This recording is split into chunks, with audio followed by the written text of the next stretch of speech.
Well, while we're waiting for the slides, I'm just going to do a quick land acknowledgement. I'm actually a Treaty 8 band member from the Northwest Territories, but we're currently in Treaty 7 territory here in Alberta, and City of Calgary is also the home of the Métis Nation, Districts 5 and 7. I think I'm the first person to do a land acknowledgement today, but we will kind of use that as a starting point for today. And give me the thumbs up. Ready? All right. So, understanding the role, oh, where are we going? Okay, understanding the vital role of FPIC in carbon projects. So FPIC is going to be an acronym or a acronyms that you're going to learn. I should preface all this. I am not an engineer. I am not anything other than a strategist, but I'm also working on a carbon removal project in Saskatchewan, biochar and renewable diesel from waste biomass. So really just wanted to make a plug for that.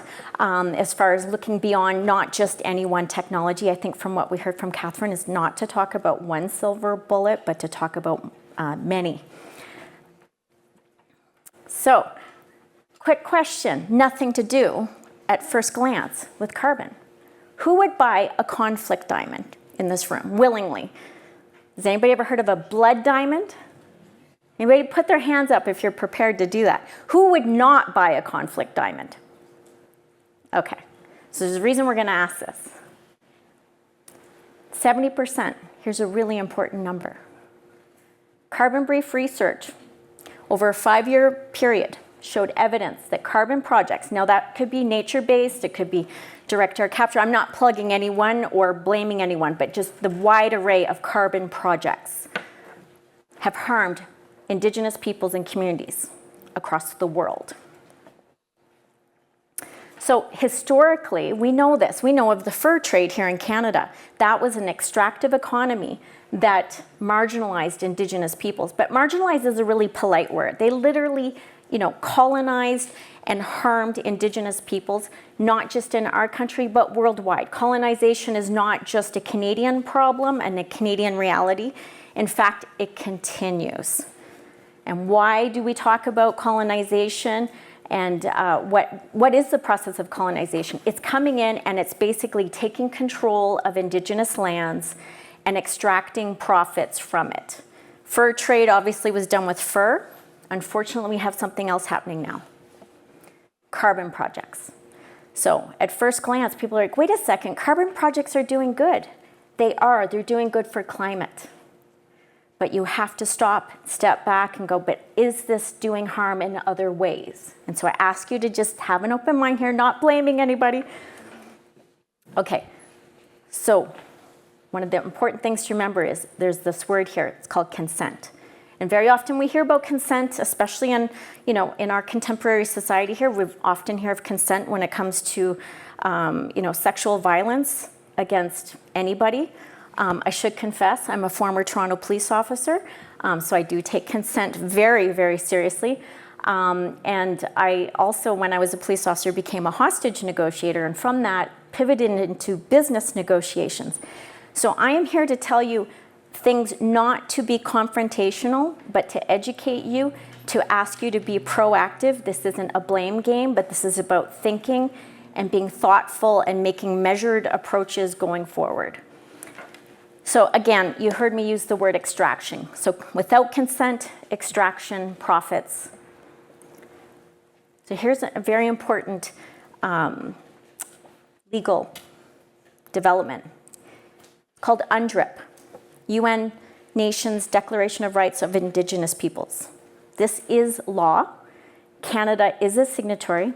There's some nuances that Canada attempted to do. I'm not a lawyer. I actually went to law school for 1 year, dropped out, very happy to have done. Not for me. I just couldn't do it.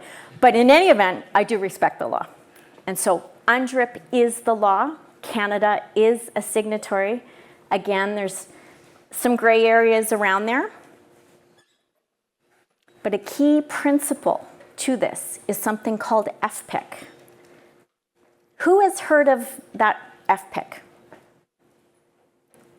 Very good. And after this session, I'm going to have 100% hands up. So what is FPIC? It's called free, prior, and informed consent. Free, I mean, that's an obvious term to define, but we just have to remember that this is something that is obvious to some people and not so obvious to others. When we're working in carbon project development, and like I say, I wear a hat as a carbon project developer, we have to understand that just because we know something is good to do doesn't mean that we have the right to do it. Where's my time check, by the way? Okay. So UNDRIP provides the collective rights of Indigenous people. So as I mentioned, I'm a Treaty 8 Indian. I have individual rights under UNDRIP, but I also have collective rights as a member of Treaty 8. So when we're looking at land development, project development, and by the way, carbon removal projects are now being done out in the ocean too. And there's actually Indigenous peoples in Canada, the Eastern nations actually have a treaty right out in the ocean. So this is not just land, okay? So we always have to be constantly in this mode to learn. They do have the right, okay, to give or withhold consent, okay? And that's a very important thing. A lot of people hear this thing called duty to consult here in Canada. There is a legal requirement for certain projects to consult with Indigenous nations here in Canada.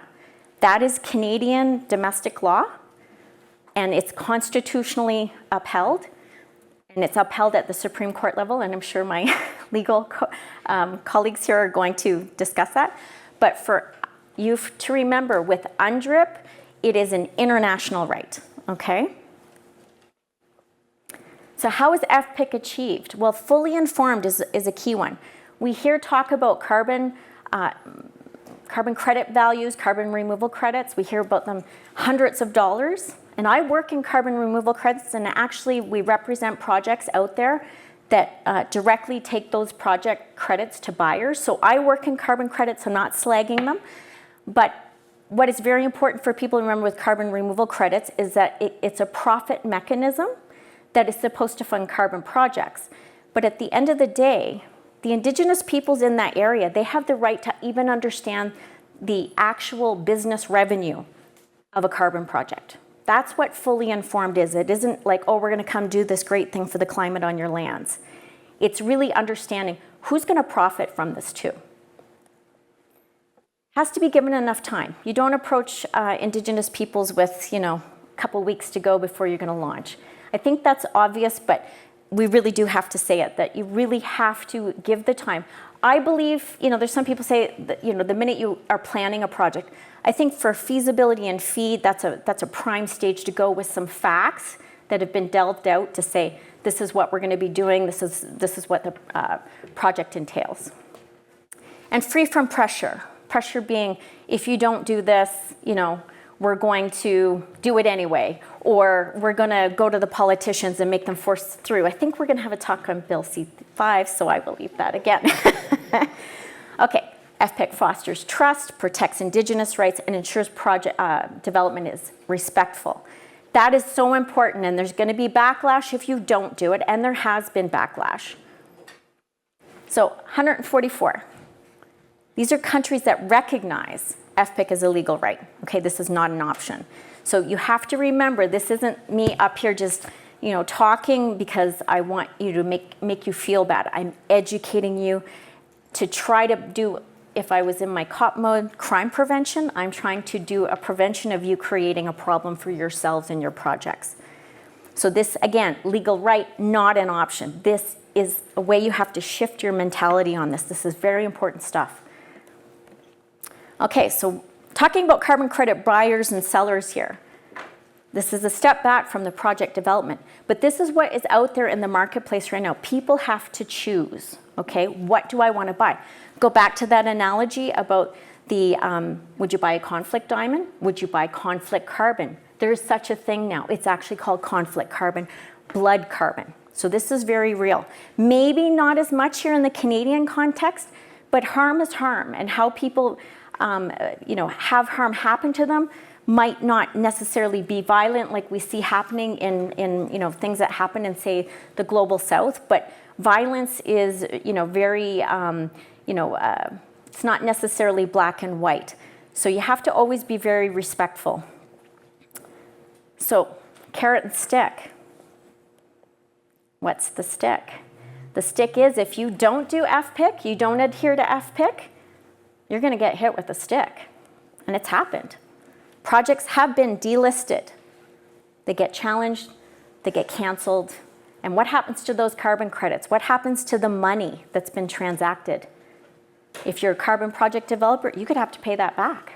What about your financier? They could lose it all. So you have to stop and think about these things. And right now, they can be blocked from the EU. So you actually could be cutting yourself off at the knees with one of the strongest carbon markets in the world. So again, pretty obvious, legal, financial, and reputational risk. And the carrot, these are what we talk about, the projects that have strong FPIC. They stand out, and they stand out for the right reasons. Do they command a higher value? Yes, they do. Why? Because buyers aren't buying a problem. They're buying something they don't have to worry about allegations of greenwashing. They don't have to worry about human rights violations or Indigenous rights violations. And you know what? That's what buyers want. You want them to make it easy for them to say yes and hard for them to say no. To implement the project successfully, transparent communication. That includes, as I said earlier, everything to do with the finances of the project. That's all fair game.